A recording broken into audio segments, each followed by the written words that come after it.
Loving God, you welcome us and invite us to come and see. You ask us to open our eyes, our minds, our hearts, and to listen to the teachings of Jesus, to learn and grow and follow him. So God, we ask that you help us to hear the message that you would place upon our hearts this day. Through your humble servant, we pray. Amen.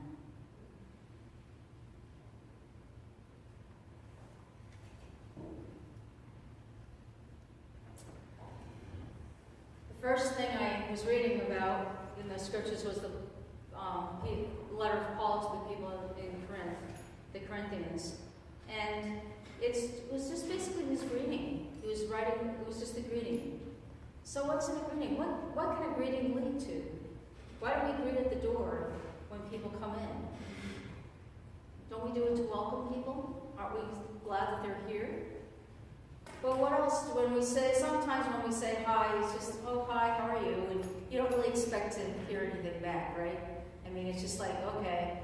When people say, oh, I'm fine, they really may or may not be fine. But sometimes a greeting can be so much more. When we say hello, when we ask how you are, sometimes somebody will open up and say how they really are. I was reading the book Why by Adam Hamilton recently, and he had a couple of nudges when he was bumping into people. One time I was in a grocery store, someone said, oh, hi, Pastor Adam, how are you? And he says, I'm fine, how are you? And they kind of just said, okay. And so he starts to walk away, and all of a sudden he sensed, that person didn't look like they were okay. I think I need to go back and talk to them. And so he comes back and would say something, and he said, I think I saw that you were crying. Is everything really okay? And then there's like, no, it's not.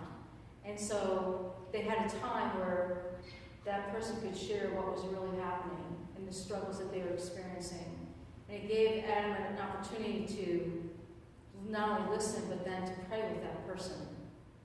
And knowing when he left that sometimes a greeting means more than just, hi, how are you? So there's a couple of those instances in his book. But I think about it too, that with Paul, he's first writing to the people in Corinth, and he's saying, I am an apostle of Jesus, called by God. And he's not just saying that, I'm laying his credentials down to say, look who I am. What he's really trying to say is, one, I've been called by God, and I care about all of you. And I want all of you to find a way to be in ministry together. Because the people in Corinth there were a couple of factions there. And there was the upper class, and then there was the lower class.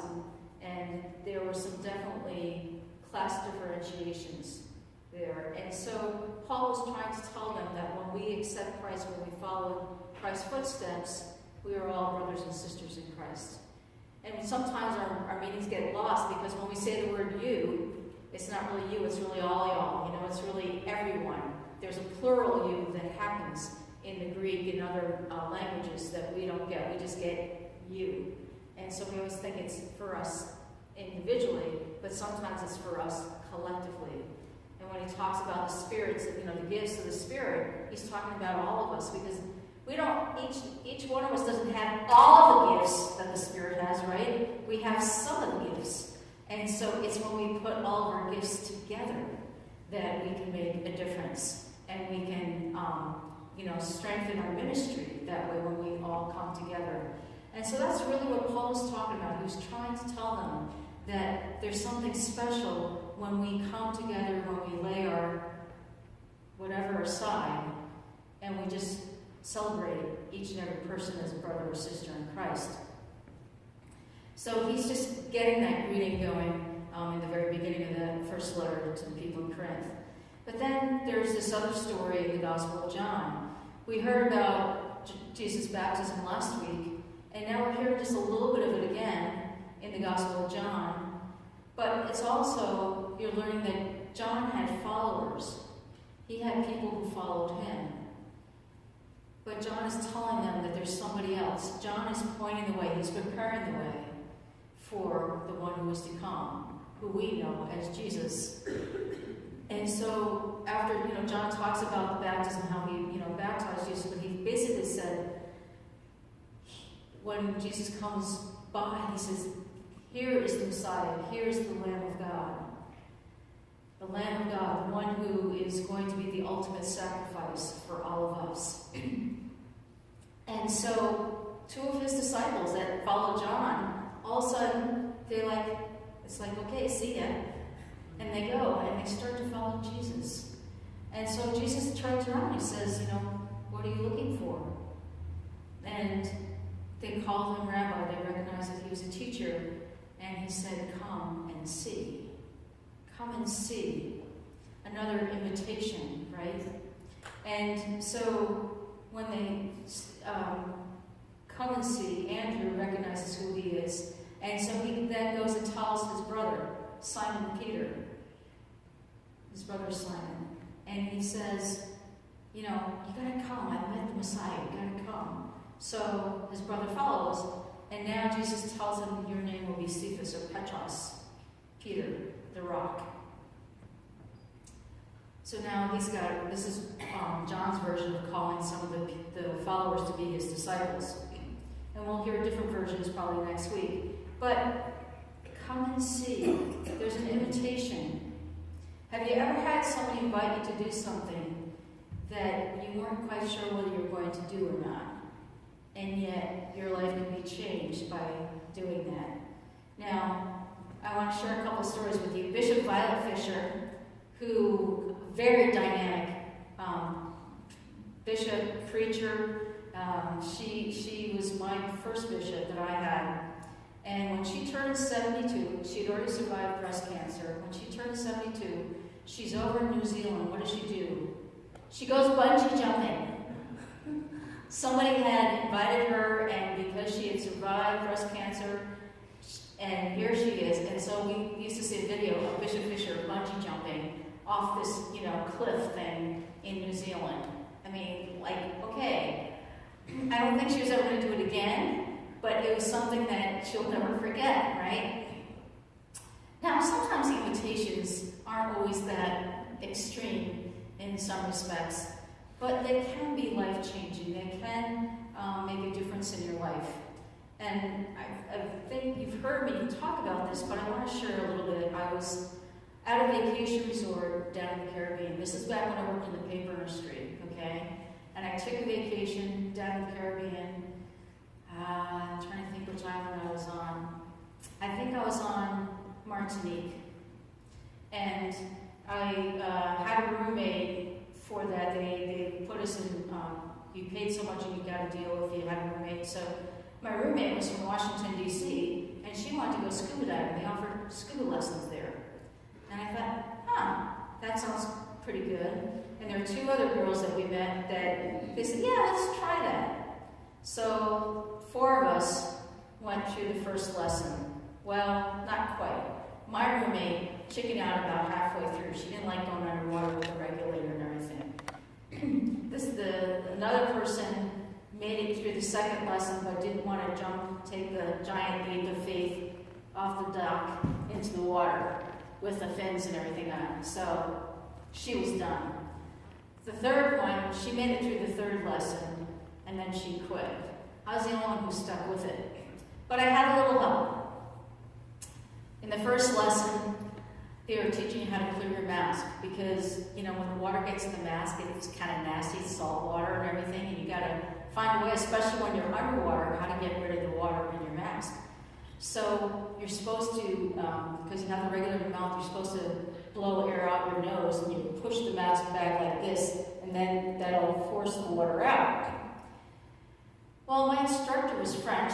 I was on the island of Martinique, and he goes, oh, Carolyn, you know these little bubbles, because I couldn't clear my mask, and so he took me back down to work on it a little. He said, and he took this other guy too, and so I finally got the hang of it. And then he brought the 2 of us back up, and all of a sudden he saw how much air I had left in my tank, and I had a lot of air left. And he said, do you want to kind of like swim around underwater? I'm like, yeah, sure, why not? This is pretty cool. I'm in the Caribbean, right? The beautiful, clear, blue, turquoise waters, I mean, it's like 200 feet visibility. There's all this beautiful coral and plant life and everything, which I had never really seen live before. And so we start diving, just like 8 feet underwater. I mean, we're not very deep, maybe 10 feet. And we're around the pier. They had this big walking dock pier. And as we came around the pier, that's when I found a seahorse. And the seahorse was the size of my pinky. And it was so delicate and so fragile. And I got a chance just to hold that seahorse for but a moment. And it's so fascinating. I was just like, wow. And that just opened up my eyes to all this underworld, undersea, underwater world that God has created. And I was hooked. So I stuck it through all the lessons. Not only did I stick it through all the lessons, I took this other little mini advanced course while I was there. Then I came back home. I was living in South Carolina. I took another course to get properly certified as a scuba diver. Then I wound up not only becoming a scuba instructor, I became a course director where I could certify other people how to become scuba instructors because I fell in love with it. Now, it wasn't as much fun in the quarries and some of the cold water lakes, and you have like this much visibility, and you have dry suits on because you're trying to stay warm. The water's 43 degrees. I mean, that wasn't as much fun. But being exposed to this whole new world, if my roommate hadn't said, let's try this, you want to try it, I never would have been exposed to something so amazing. And so while I was still working in the paper industry, every year I took at least one vacation to some other wonderful place so I could go scuba diving because it was such an incredible experience. And when I come back from that, I'd be smiling for at least 2 weeks with all the customers, anybody else I had to work with. I was just still, someplace underwater, still imagining everything. And they're like, nothing's phasing you, isn't it? I'm like, yeah, no, I'm good. But after a couple of weeks, it eventually wore off, and then I was back to the, stresses of work and everything else. But what I'm saying is that sometimes we get invitations for things that can change our life. We've had people here inviting somebody to come to church, and that can make a huge difference in somebody's life. We have people that invite to go see a show at Proctor's, or to go to the movies and see something that can be a life-changing experience, or can get you to think. And so Jesus is saying, come and see. He's extending this invitation. He's saying, come and see. And so, not 2, but 3 of them now become his followers, become his disciples. And isn't their life going to be changed? We've read a lot about it in the Bible, in the New Testament. In those Gospels, we hear about the disciples, and in the book of Acts, we hear about what they did once Jesus is gone. Their lives are forever changed compared to what they were doing before, because they took that chance to accept that invitation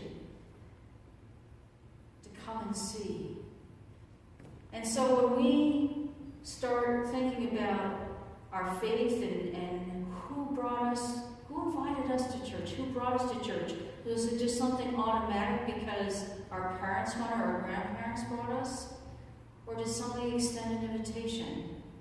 When I was trying to find a church when I was in seminary, I went to a lot of churches.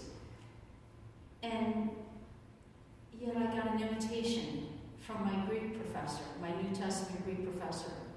And I finally took him up on his invitation after I'd been to a bunch of other churches. And he had always been welcoming and extending this invitation.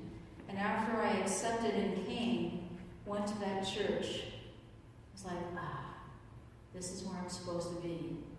This is where I felt fed. This is where I felt the Spirit nurturing me.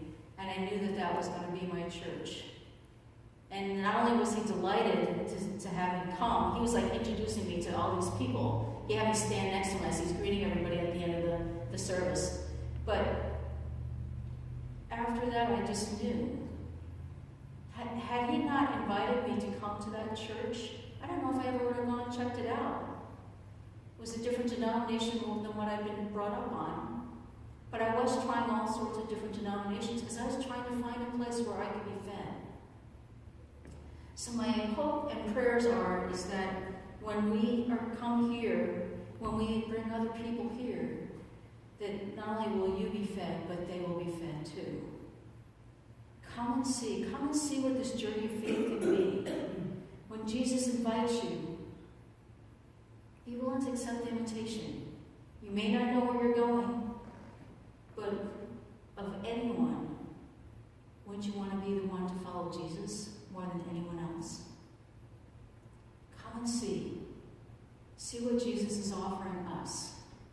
See what Jesus is asking of us. See what Jesus is going to give us and teach us and help us to follow in his footsteps. Come and see. Jesus is saying, you are all welcome.